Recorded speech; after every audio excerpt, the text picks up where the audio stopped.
As Americans prepare for Thanksgiving tomorrow, Democrats are fighting what they say is a deliberate effort by the Trump administration to let immigrant families go hungry. Today, New York Attorney General Letitia James announced she is leading a lawsuit joined by 20 other Democratic-led states to block the Department of Agriculture from denying SNAP food assistance to green card holders. In a statement, Attorney General James said, quote, "The federal government's shameful quest to take food away from children and families continues. USDA has no authority to arbitrarily cut entire groups of people out of the SNAP program, and no one should go hungry because of the circumstances of their arrival to this country." Many Republicans allege Democrats are trying to give benefits to undocumented immigrants. But the folks we're talking about here are lawful permanent residents. Green cards are coveted and not easy to obtain. As the Trump Homeland Security website itself explains, a green card holder is a permanent resident that has been granted authorization to live and work in the United States on a permanent basis. As proof of that status, U.S. Citizenship and Immigration Services grants a person a permanent resident card, commonly called a green card. You can become a permanent resident in several ways, including sponsorship by a family member or U.S. employer, refugee or asylee status, or other humanitarian programs or individual filing. And as the Trump IRS website points out, an immigrant who obtains a green card is treated as a lawful permanent resident and is considered a U.S. tax resident for U.S. income tax purposes. And long-standing federal law makes them eligible for benefits.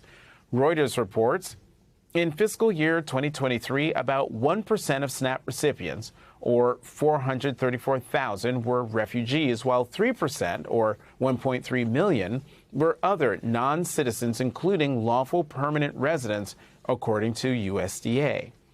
People living in the country illegally are not eligible for SNAP.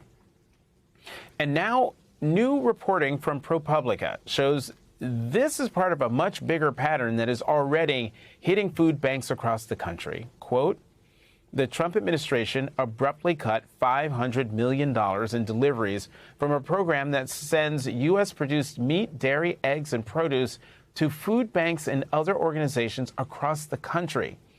ProPublica obtained records from the Department of Agriculture of each planned delivery in 2025. Detailing 4,304 canceled deliveries between May and September across the 50 states, Puerto Rico, and D.C.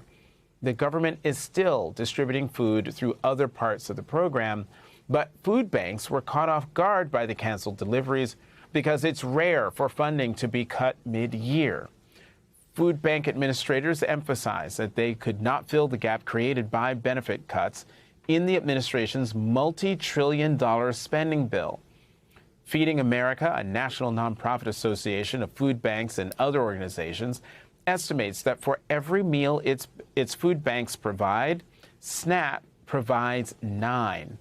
The majority of people who receive food assistance also receive Medicaid, so reductions in both programs could force people to choose between health care and groceries.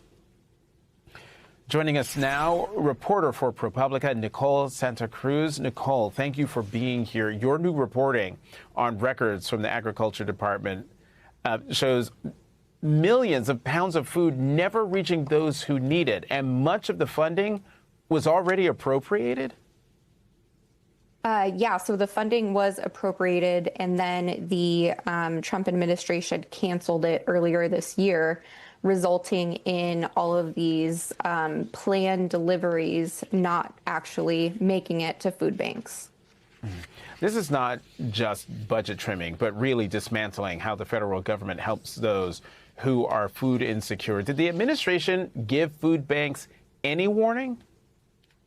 No. As far as we know, the food bank reporting showed that the people who work at food banks said it was a super abrupt cut.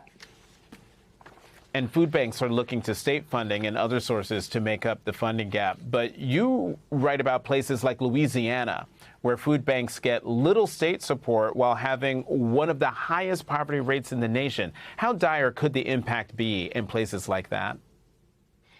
Yeah, so in places like that, there might just not be enough food for people. Food banks like the one that we profiled in Louisiana are already struggling to meet increased need, increased demand. Dozens and dozens of cars lined up of people to get food. So it's just going to be not enough to go around.